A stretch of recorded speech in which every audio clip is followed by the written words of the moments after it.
The president of Ukraine, Volodymyr Zelensky, has thanked Joe Biden and the US Congress for a new military aid package, which is worth more than $8 billion. But it's still not clear if Mr. Zelensky's trip to the White House will help him to get the green light to fire US-made long-range missiles into Russia.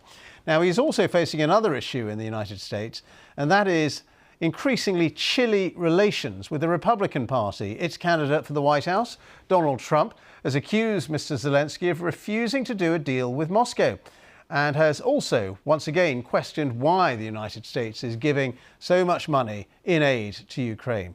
And we've also heard from the House Speaker, Mike Johnson, who's accused Ukraine's ambassador in Washington of organising what he called a partisan campaign event to help the Democrats.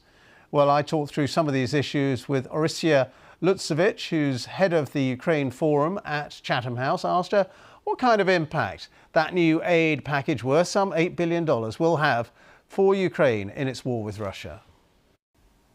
This war of aggression of Russia against Ukraine is very high intensity war, and it costs a lot of money.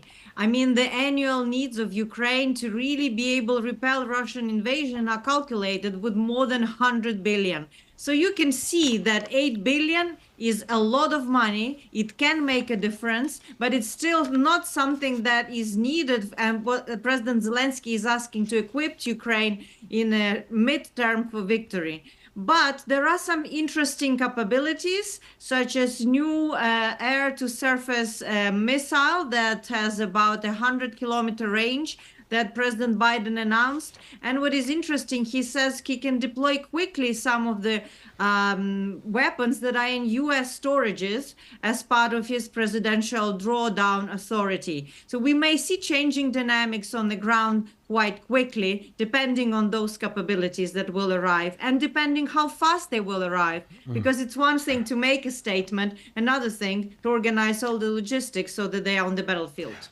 OK, but I mean, President Joe Biden has been relatively generous. I think you'd agree. Are you worried that if Donald Trump walks into the White House, he's going to be a lot less generous? He was saying, quote, Donald Trump, every time Zelensky comes to the United States, he walks away with $100 billion. I think he's the greatest salesman on earth. That sounds like Donald Trump wouldn't be giving that kind of money to Mr. Zelensky. Well, it is clear from Trump's statements and from his approach to the world and geopolitics is that he will try to engage where he can win. So there is a certain ambiguity about what he will actually do, understanding the implications of Ukraine's defeat for the American power. But of course, it's risky. It is clear that Trump holds some grudges against Ukraine. He personally believes it did interfere in U.S. elections back in 2016, whereas all the evidence was pointing to the Russian interference.